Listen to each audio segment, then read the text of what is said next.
Ready? Start.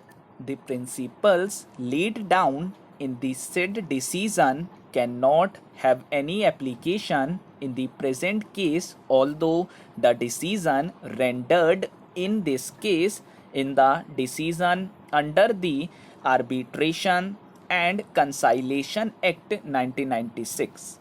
Taking into consideration the arguments of the appellant, it is necessary to mention here that the court does not have any power to extend the time under the Act, unlike Section 28 of the 1940 Act, which had such a provision. The court has therefore been denuded of the power to enlarge time for making and publishing an award. It is true that apparently there is no provision under the Act for the court to fix a time limit for the conclusion of an arbitration proceeding, but the court can opt to do so in the exercise of its inherent power on the application of either party.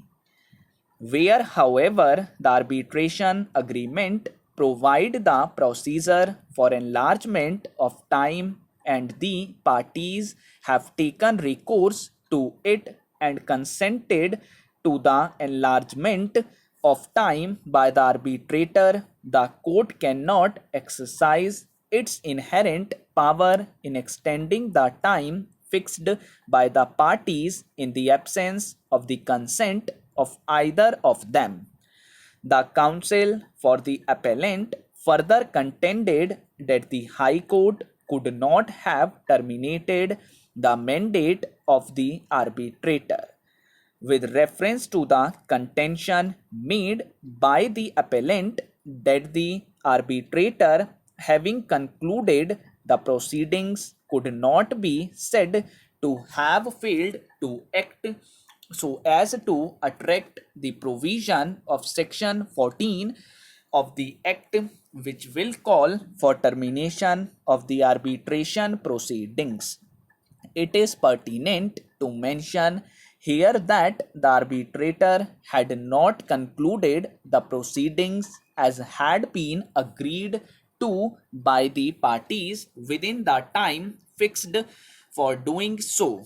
It is an established statement that the said mandate of the arbitrator was terminated only because of the fact that the arbitrator, having failed to conclude his proceedings within time, did not warrant to be continued as an arbitrator in the absence of the consent of both the parties. It is clear that the arbitrator had extended the time provided to it without any concrete reasons whatsoever, and thus his mandate was liable to be terminated.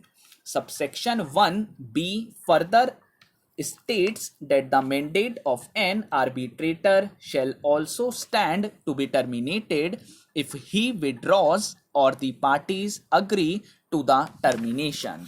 From the perusal of the records and the submissions of the parties, we observe that the mandate of the arbitrator was extended by an agreement between the parties.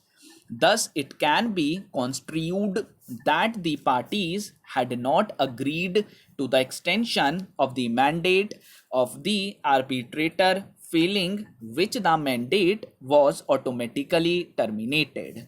However, the contention of the appellant that the High Court had erred in not allowing the appellant to decide upon the appointment of an arbitrator pursuant to subsection 2 of section 15 of the Act must be accepted.